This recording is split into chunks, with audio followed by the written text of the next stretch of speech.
Hey guys, welcome back to the JTO channel, and this is your match review of France 2, Denmark 1 in a game where, you know what, overall, when you think about it, France did deserve to win. Denmark did not do enough to really, in general, just compete with France, even though, after they went 1-0 down for a little bit, they put pressure on them and they ended up scoring. But overall, France is just that tournament team, another team alongside Brazil that, can find solutions to any situation that is given to them. Whether they're 1-0 down, like they were against Australia, whether they end up going 1-0 up, but then, the other team scores and they level up, they always find that another gear to go.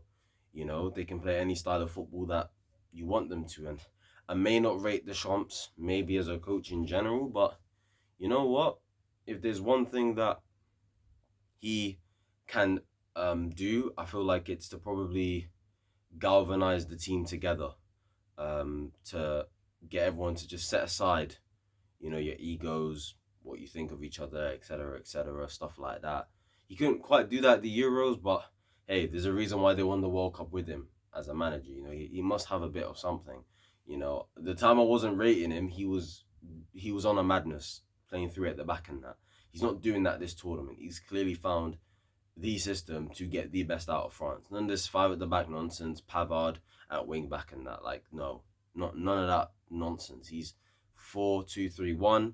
It looks like he's getting the best out of Griezmann once again. Griezmann looks back to his flowing best. He was somebody I questioned a lot in recent years, um, because of his Barcelona stint, and maybe because his form for France heading into this World Cup just wasn't great. To the point where people were saying, maybe he shouldn't start. But you know what? I would say he's arguably been France's best player. I would say he's been the guy within these two games that has pulled the strings for me. Dembele has been insane. Don't get it twisted. Mbappe's been scoring the goals as well. Giroud, obviously today wasn't his best game, but he's chasing. He's due to be France's all-time top goal scorer.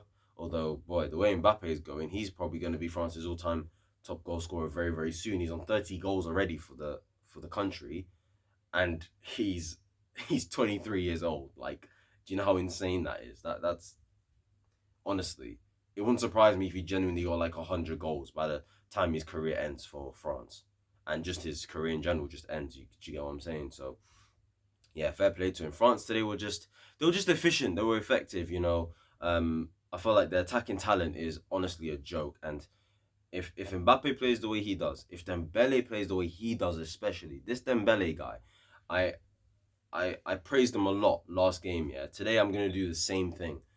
Probably, he's one of the best wingers in the world. Like, he's actually one of the best wingers in the world. If this guy added goals to his game, I think we'd be talking about him in a different light. I honestly think we'd be talking about him the way people talk about Mbappe. I actually do believe that, because I believe Ousmane Dembele. Now, I don't think this is a hot take, but to you guys, this might be a hot take. I think Ousmane Dembele is more talented than Mbappe. But due to consistency and injuries, he's never been able to take that next step in his career. But he's had a very good 2022 individually. That's warranted him a place in this national team and to start games as well. Because at his best, he starts for France, and it's not even a debate. The combination between him and Mbappe is sensational. They both have pace. They're both direct. They're both great dribblers. Do you get what I'm saying? Dembele is an elite creator, whilst Mbappe is the elite finisher. So they complement each other really well. For the way Giroud plays, Dembele is perfect for Giroud. Dembele crosses with his right foot, left foot, cuts in, goes down the byline, close control, first touch, dribbling. He's actually complete. Like, he can actually do everything except for finishing. Like I said, if the finishing was there, we'd be talking about him like as in up there as like yo, because he genuinely has the potential to be within his own generation, because he's within the same generation as Mbappe. Because what the yeah he's within that generation. Mbappe, Haaland, João Felix, Phil Foden. These guys. He's within that sort of mold generation. That's probably the next one after the Messis, the Ronaldos, the Neymars. Within that generation that Dembele's in right now, he could genuinely be one of the best if he just keeps going like this. Obviously, granted that injuries get kept out of his game, bro, he's literally got everything that you'd want in a pure winger, man. Like 1v1 winger, he's honestly him and Mbappe are like the two players that I 1v1. I just don't want to face. I just don't want to. I just as a defender, you just wouldn't want to face them. And he was ridiculous tonight. He was probably France's best player in the first half. Probably alongside Griezmann. Mbappe huffed and puffed, had some good moments, had some not good moments. And yeah, Denmark were just staying in the game, but in terms of competitiveness, it wasn't really there. They didn't really take any risks. They didn't really. I'm not expecting Denmark to control the game anyway. I always expect France to, but I expected a little bit more from Denmark, considering they had a very good Euros as well not long ago.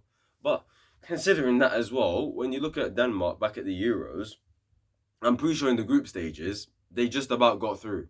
Um, I know the Ericsson situation happened and they dropped points in their first two games of the Euros. And in the third game, they won and they went through in second place, I'm pretty sure. Or was it top? I'm not quite sure.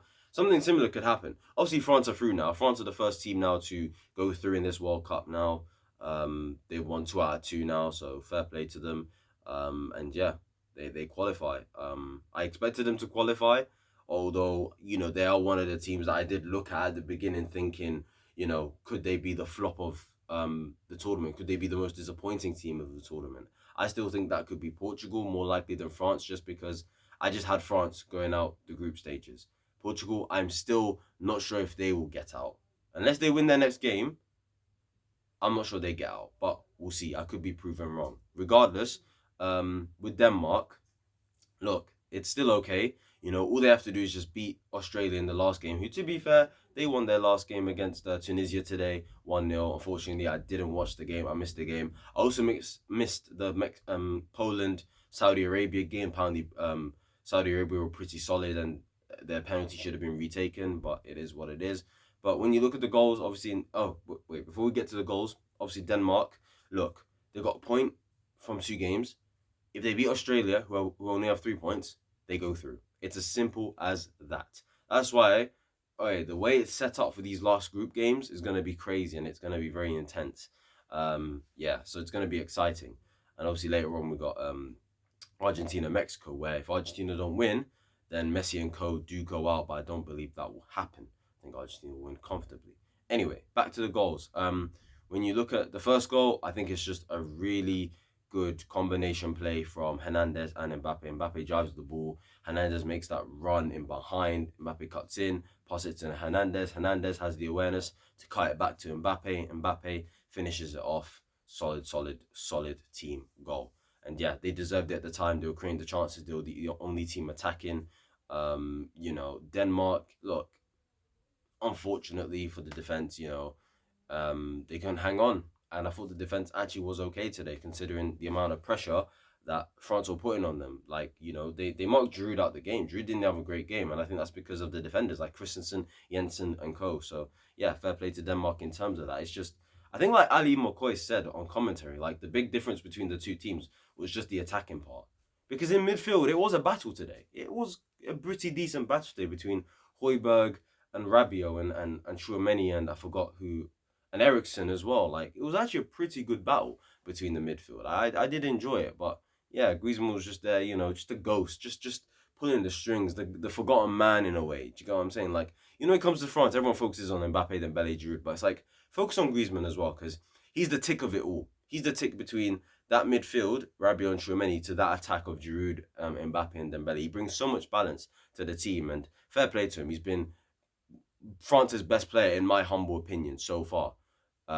Because he's doing the things that are not so obvious. Like, Dembele is doing things that you can obviously see.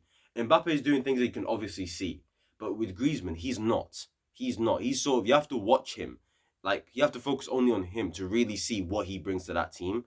And it's pretty important. So, yeah, it's always good to see Griezmann back at his best because he is a baller. Anyway, Denmark did equalise off a corner. It was a flick on and then Christensen gets onto it. Pretty sloppy from Rabiot. Lack of awareness, really not concentrating for the goal as well. So yeah, that was that. Christensen, he doesn't score many goals, does he? It's only his third for the Denmark national team. So fair play to him. And you look like maybe Denmark could get something at the game. But France came back, man.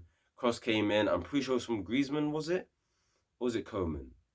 I'm not sure who it was. I'm pretty sure it was from Griezmann. It was left-footed and it was an outswinger. So it would have been Griezmann. Yeah. And then Mbappe is just there. It's just there. Lack of concentration from the Denmark defenders, and Mbappe does his thing, man. Mbappe does his thing. People are calling him the best player in the world. Look, I disagree, but he's definitely up there. He's definitely a talented guy, despite being a little bit of a spoiled little child, but it is what it is. Maybe he's going to put that aside for this tournament and focus on France being the first ever team to go back-to-back in World Cups, because no team has ever won the World Cup back-to-back. No team has ever done that. So it's an opportunity for this France group to make history, because it is pretty talented. Look at the back line, for example. Saliba hasn't even played yet. He's been one of the best defenders in the Premier League this season, and he hasn't even played yet. Do you know how crazy that is? That's madness. So yeah. Anyway, the squad from top to bottom is just ridiculous, and they're definitely one of the favorites because they've one of the most balanced teams. They can adapt to any situation that they're put in, just like Brazil. And if they just keep a calm head, if they don't be a little bit childish maybe, and they don't argue with each other maybe like they do on a regular basis. I don't know. I'm not in the France squad. I can't assume that. So let me just back off a little bit there. But if they just keep it together, keep going as a team, and work together, and just be happy with each other and be happy to play together, then they'll go find this tournament 100%. But yeah, we'll see what happens, guys. Like, comment, subscribe, turn those post notifications, follow my social media down below. Next up, we've got Argentina, Mexico, where Argentina need to win, and I think they're going to win, and hopefully they do win, because I'm not trying to see Messi go out of the group stages. Yeah, that will personally break a part of my heart. I'll keep it real, guys. But yeah, we'll see what happens in that game. Anyway, I'll see you lot whenever I see you lot. Peace.